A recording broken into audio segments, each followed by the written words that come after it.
Hands up if you're in it for the long haul.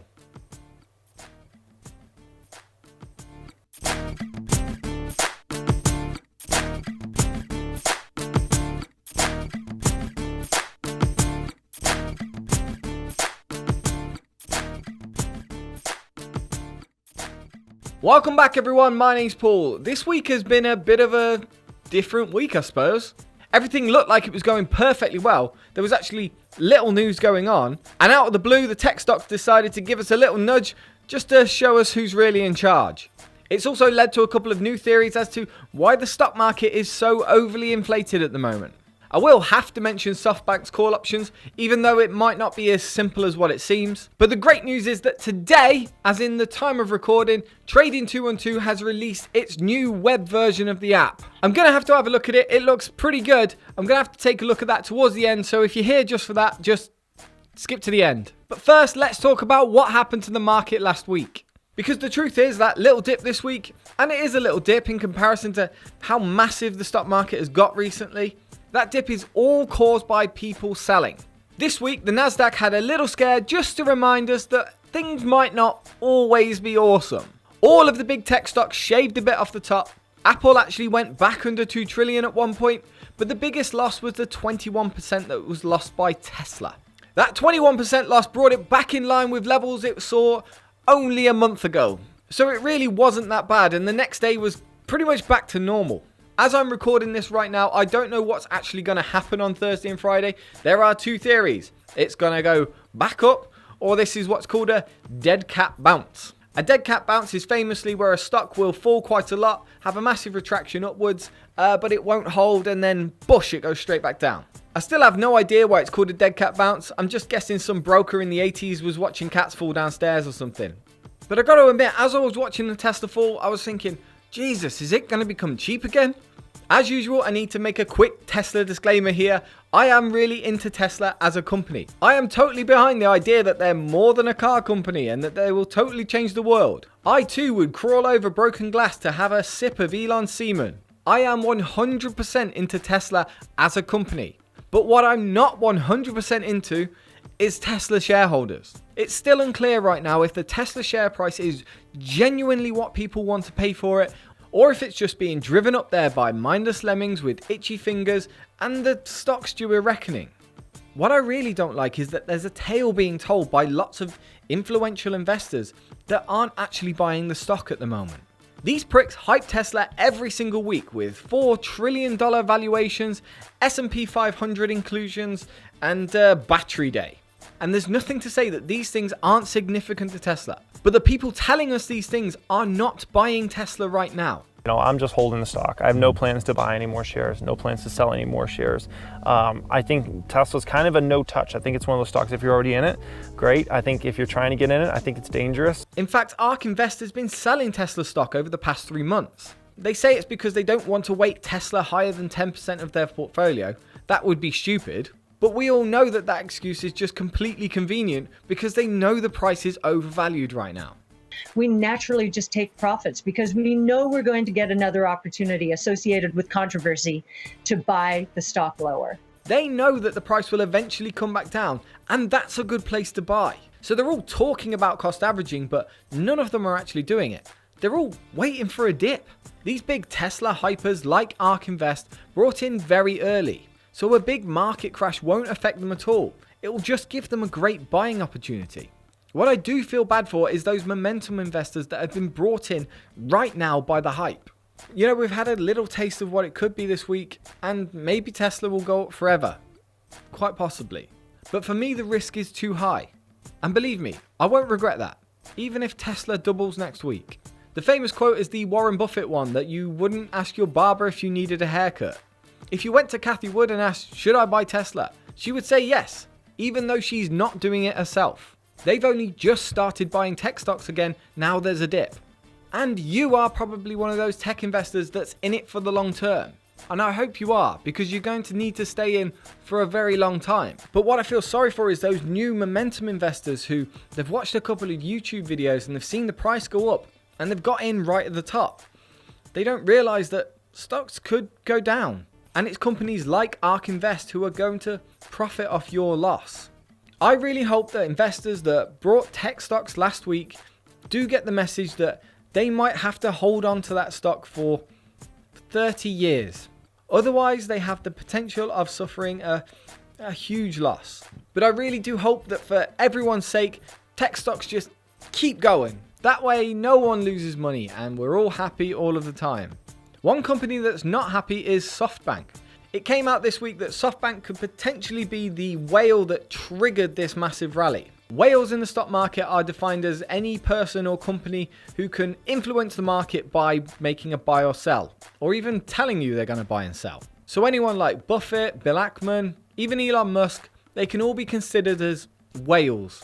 And this week, Japanese trader Softbank were exposed as one of the companies who have been putting in a lot of money since about June.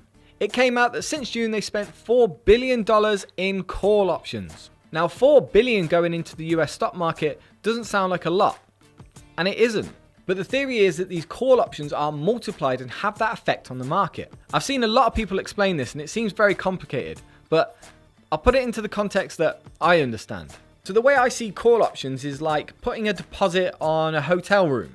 You pay 20 quid to reserve the room on a certain date, and then once you've used the room, you pay the full amount. It's the same principle with call options. You put a deposit down to use the share later, and if you decide not to, you lose your deposit. However, if you do check in for the stock, you pay the full price for the stock, and then you get the value on top of that. That's how I see call options. However, it gets a bit more complicated with Softbank because if you're going to reserve a room, the room needs to exist. Someone already has to own it. They're not just going to build a hotel room because you've reserved it. And again, it's similar with call options. If you reserve that stock with a bank or a broker, that bank or a broker probably has to go and buy it. So if Softbank has paid $4 billion in reservations for stock, as in it's only paid a fraction of the price to buy them, their broker has to now go out and actually buy that stock. The actual sales have been made, which is going to push the market up. And that's the theory of what's happened since June. And Softbank shareholders didn't like it. It's seen as a really desperate and reckless move, and the share price showed it. But it seems like these news headlines might be looking for a scapegoat, because actually the $4 billion and roughly $40 billion exposure that Softbank had is not a lot in comparison to how much retail investors are using call options right now. Still, the most amount of money that's coming in from call options is retail investors. You and I. Call options is like a way of dipping your toe in just to say, oh, I'm not going to expose myself too much. So if you lose, you don't lose that much. You only lose like a couple of quid. But the way that you profit off call options is immediately selling them afterwards. And it feels to me that there's further risk that traders who bought all the way up aren't in it for the long term. They will start to sell off as soon as their return starts to get less green. Apologies that the start of that video has been a bit depressing, but let's take a look at some good news. Now, on the Trading 212 forum a couple of days ago, they announced that they were launching a web-based version of their app. Up until now, the Trading 212 website has been much more of a trading-based app. Lots of charts and very CFD heavy. But now they want to show that they're heading way more towards the investing mindset by releasing this new web-based interface. So you can find the Trading 212 community forum by typing in Trading 212 community forum on Google and clicking through. And right at the top there, they've pinned the new information for the new web app. They give you loads of detail and try and show you exactly what's new, what's been going on. Loads of cool stuff. And if you'd like to switch to the beta, you just simply click this link here and it takes you to Trading 212 in the new form. And I must admit, it looks pretty sweet. It seems that they've set it out exactly the same as the mobile phone app, so it's actually really easy for me to understand because I've been using it so much. So on the left here, you can pick out any share you want. I'll pick Visa and take a look. It shows you what it's been doing over the past months, years, whatever you want. And you can even scroll down and look at all the company details, all the ratios that we were looking for before that we found in the app. Oh, they've done it, guys. They've done it. It's really sweet. It's really good. Top corner here, you see your portfolio. Mine's currently sitting at 13,144. Exactly the same as the app. No real difference. And also to get to your pies, you change it in the same way as you would on the app. Oh, look at that. It looks so good. What do we prefer, dark or light? Dark or light? I prefer light, but I'm told some of you guys in the videos don't like the light. You prefer the dark to view. I guess because loads of you guys are watching this in a darkened room or on the toilet or something. Maybe I don't have to use the app anymore.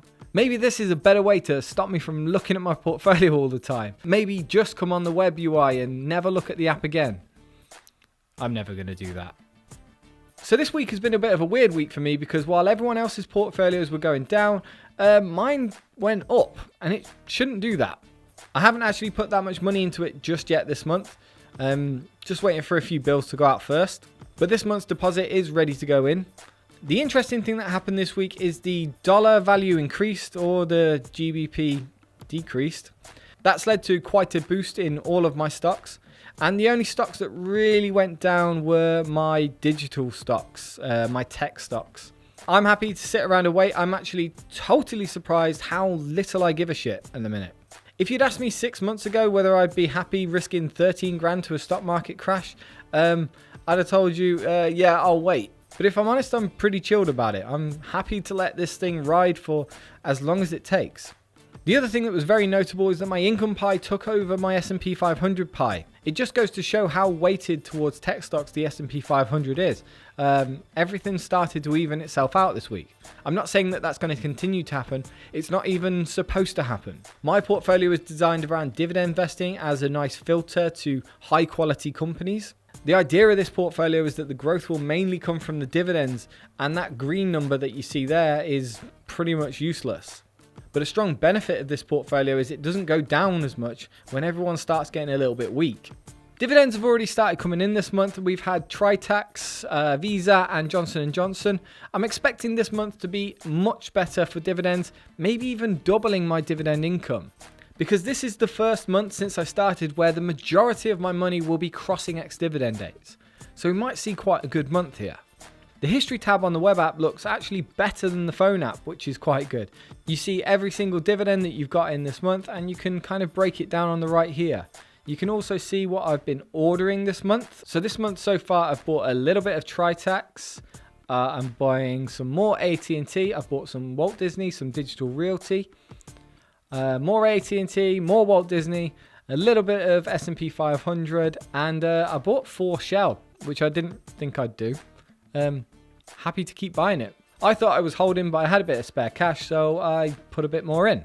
But this new update is really good. It's now probably as powerful as the phone app is, which feels like the wrong way round. It feels like the web app should have been like this first, and then the phone app comes later. But it does show the priorities of Trading 212 that they wanted to make the phone app version much better first to keep up with the times really. And now that they've brought out this web app, it shows that we're going much more towards an investing mindset rather than a CFD mindset. And I think that's only positive. Thank you very much for watching, guys. I hope that video wasn't too depressing. It's just something very important right now, and I think everyone needs to keep their head screwed on properly. As far as the channel goes, we are coming up to 10,000. Last time I checked, we were on like 9,900, something like that. At 10,000 subscribers, I promised some people that I'd do a Q&A. And I think that might be a pretty fun video to do, where I might be able to talk about a bit more where I'm coming from and why I'm doing what I'm doing. So if you do have a question for that Q&A, leave it in the comments below. It can be about anything really. It can be about the markets, it can be about me, it can be about why I like wearing burgundy so much. But with the current momentum of subscribers, it does look like we might actually cross 10,000. So I guess we better prepare for a Q&A. Thanks very much for watching, guys. If you wanted to get in on the discussion on Discord, there is a link in the description below where you can sign up and it links you straight in. I think that's how it works. The investment app that I use is called Trading 212. If you wanted to get into investing, you can use a link in the description below. If you sign up through that and make a deposit, you get a free share and I get a free share as well. Thank you very much for watching, everyone. Thank you so much to everyone who's liking and everyone who's subscribing.